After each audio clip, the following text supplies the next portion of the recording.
Bonjour, bonjour. Eh bien, nous sommes le vendredi 12 juin, dernier jour de la semaine. On se lance dans la dernière correction de la semaine avec des grandeurs et mesures pour commencer. Alors, dans cet exercice, il y avait des vers gradués. Ça, j'aurais adoré le faire en classe. Je suis vraiment déçue, mais c'est pas grave. On va essayer de le faire quand même à distance. Donc, tu avais 4 vers gradués et il fallait les classer de la plus grande contenance à la plus petite, ce qui veut dire dans l'ordre décroissant, si tu te souviens bien. Donc avant de pouvoir les classer, on va essayer de regarder où s'arrête le liquide et de déterminer pour chaque verre quelle est la contenance. Donc le premier, tu as la graduation, c'est comme ça qu'on s'aide, sur les seringues aussi, ou sur des verres parfois pour faire la cuisine, pour doser les liquides ou la farine, tu retrouves ces graduations. Donc pour le premier, on voit, ça s'arrête à 10 centilitres, et puis un petit cran au-dessus, la prochaine graduation, c'est forcément 11. C'est comme sur ton double décimètre quand tu mesures les centimètres et les millimètres. Donc on le note, c'est 11 centilitres pour le premier verre gradué. On fait pareil pour le deuxième, on compte les petites graduations après 10 ou juste celles qui s'arrêtent avant le 15 centilitres puisque le niveau du liquide s'arrête bien au niveau de cette graduation et on note 14 centilitres. Le troisième verre, alors là c'est plus facile parce que ça s'arrête, le niveau du liquide s'arrête directement au niveau de 10 centilitres. Et enfin le quatrième, là pareil, le niveau du liquide est précisément au niveau des 15 centilitres, on peut le noter. Une fois que les contenances sont notées, il n'y a plus qu'à les classer, donc de la plus grande, souviens-toi, à la plus petite.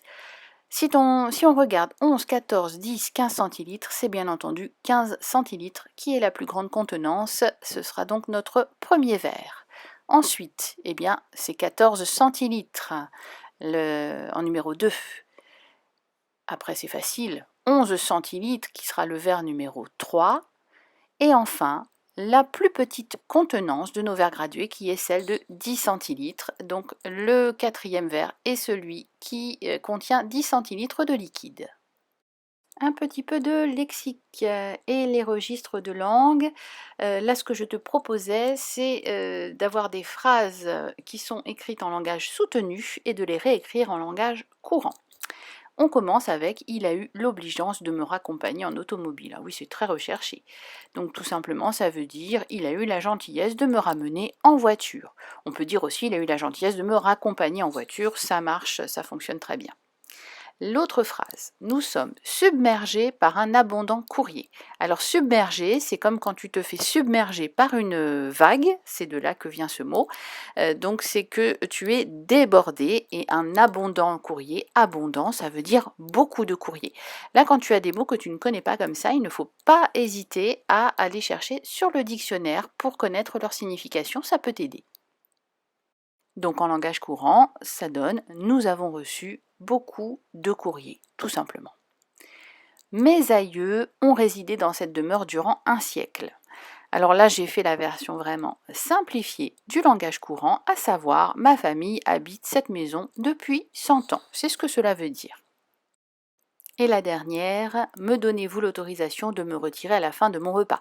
Alors là, si tu veux épater tes parents, chiche, tu leur proposes ça un soir parce que tout simplement, ça veut dire est-ce que je peux sortir de table après avoir mangé? Donc ça, tu l'as déjà dû le proposer à tes parents. Donc essaye la version soutenue pour voir ce que ça donne.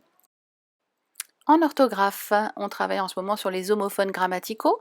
Tu te souviens de ce que cela veut dire?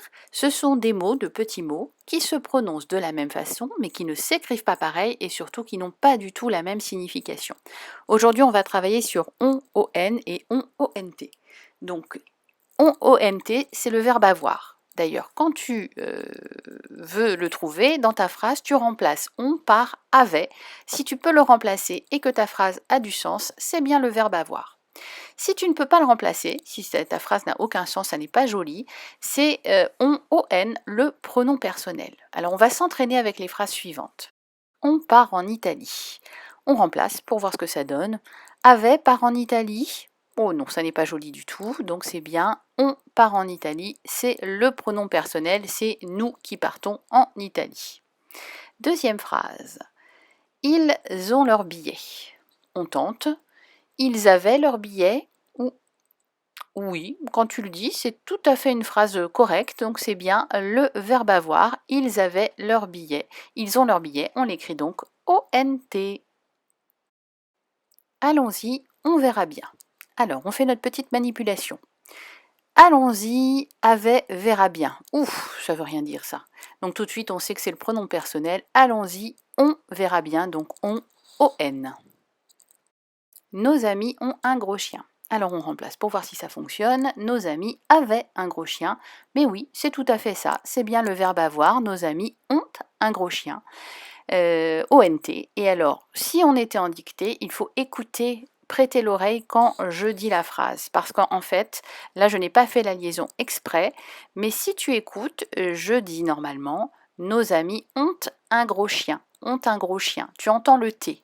Donc ça te met la puce à l'oreille, il faut l'écrire ONT, c'est le verbe avoir. On finit notre journée avec des problèmes pour chercher, enfin un seul là. Nous avions Sarah qui avait préparé pour sa classe plusieurs choses de la pâtisserie. 3 assiettes de 6 crêpes, 4 bols de 5 chouquettes et enfin 2 saladiers de 9 chaussons aux pommes. Et nous, ce qu'on souhaitait savoir, c'est quelle était la plus grande quantité de choses qu'elle avait apportées, entre les crêpes, les chouquettes et les chaussons aux pommes. Donc il faut déterminer combien de crêpes, combien de chouquettes et combien de chaussons aux pommes précisément. On commence par les crêpes. Combien de crêpes? 3 assiettes de 6, c'est donc une multiplication. 3 fois 6, 18. Sarah a apporté 18 crêpes. On va le noter dans notre liste. Elle a apporté 18 crêpes. Et puis on va s'occuper des chouquettes. 4 bols de 5 chouquettes. Là encore, c'est une multiplication. 4 fois 5 égale 20. Sarah a préparé 20 chouquettes. Et enfin, les chaussons aux pommes, 2 saladiers de 9 chaussons aux pommes. Toujours une multiplication, tu t'en doutes, hein, ça saute aux yeux. 2 fois 9 égale 18. Elle a donc apporté 18 chaussons aux pommes. Et quand tu regardes, là tu peux enfin déterminer qu'est-ce qui est présent en plus grande quantité. Eh bien, on a 18 crêpes, on a 18 chaussons aux pommes, mais nous avons 20 chouquettes. Ce sont donc les chouquettes qui ont été apportées en plus grande quantité. Voilà, notre journée, notre semaine est terminée. La semaine prochaine, Madame Martin prend le relais. Je vous souhaite à tous un excellent week-end et je vous dis à très bientôt.